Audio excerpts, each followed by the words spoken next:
Question number 10. In triangle PQR, right angle at Q, Q पे right angle given है और PR plus में QR equal to 25 centimetre, PQ equal to 5 centimetre. Determine the value of sine P, cos P and tan P. तो जो given है वो लिखेंगे हम PR प्लस में QR इक्वल टू 25 सेंटीमीटर और PQ है उसकी वैल्यू है हमारे पास है 5 सेंटीमीटर. PQ इज 5 और RQ है वो मान लिया हमने X. यहाँ से जब हम PR की वैल्यू फाइंड आउट करेंगे और RQ है उसकी वैल्यू पुट कर देंगे X, तो ये आ जाएगा PR प्लस में X इक्वल टू 25. PR की वैल्यू यानी कि हाइपोटेनस PR है वो हमारे पास आ जाएगा 25 माइनस में X. अब हमें इसमें पाइथागोरस थ्योरम लगाएंगे हम. यूजिंग पाइथागोरस थ्योरम,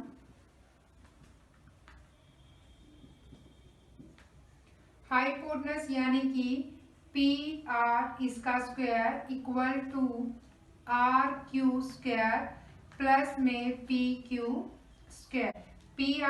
PR की वैल्यू हमारे पास आई है 25 माइनस में X इसका स्क्वायर इक्वल टू RQ हमने माना है X का स्क्वायर प्लस में PQ गिवन है हमारे पास 5 का square.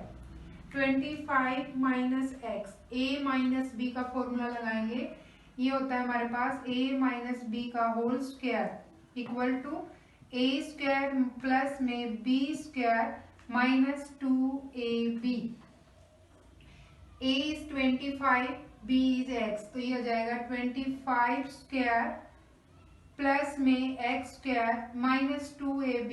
2AB is 25 multiply X is equal to X square plus में 25.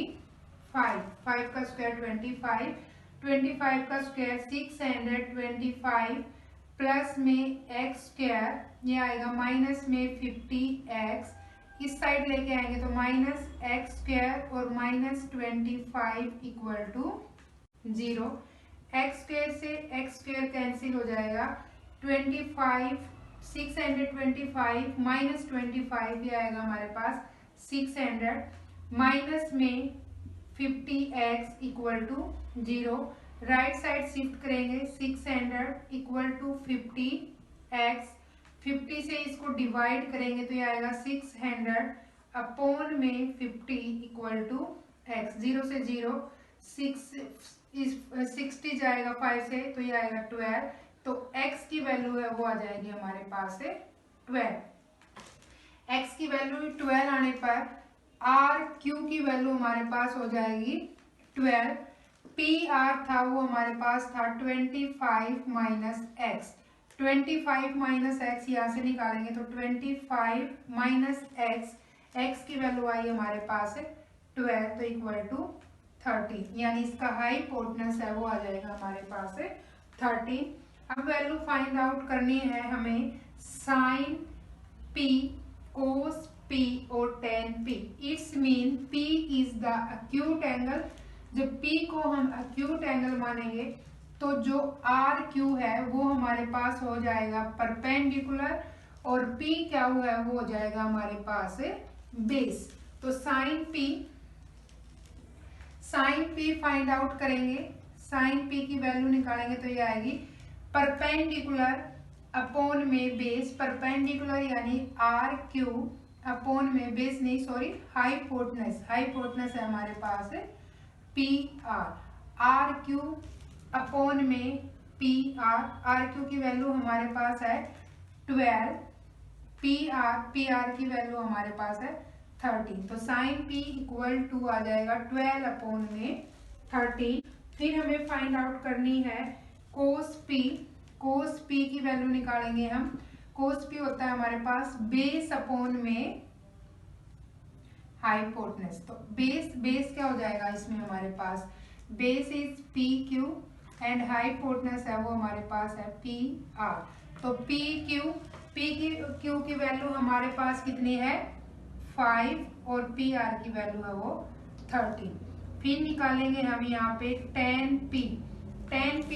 10p निकालने का फॉर्मूला होता है हमारे पास परपेंडिकुलर अपॉन में बेस। तो perpendicular is R Q upon में बेस इज पी क्यू। तो आर क्यू की वैल्यू हमारे पास है 12 और पी क्यू की वैल्यू है 5। तो 10p आ जाएगा 12 अपॉन में 5।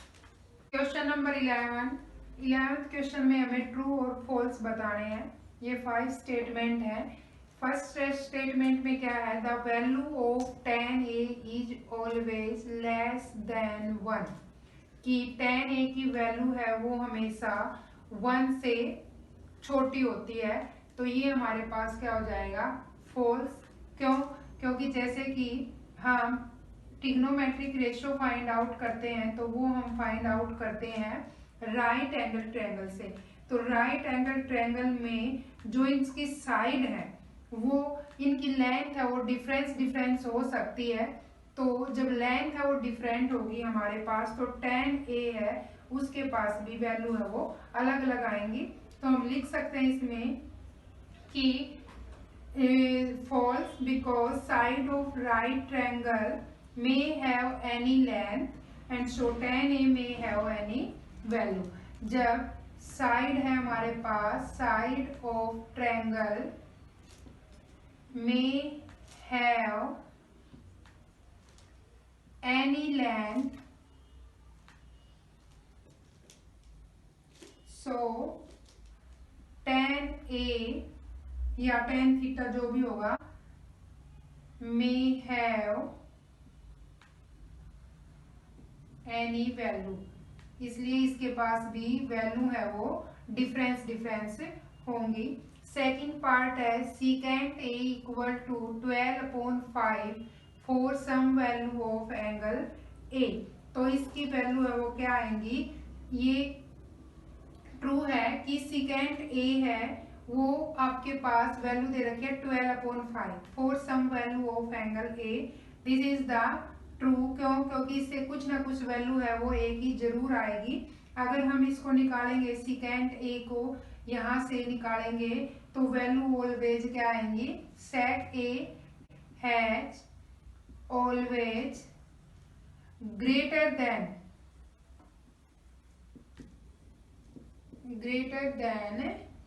1। क्यों?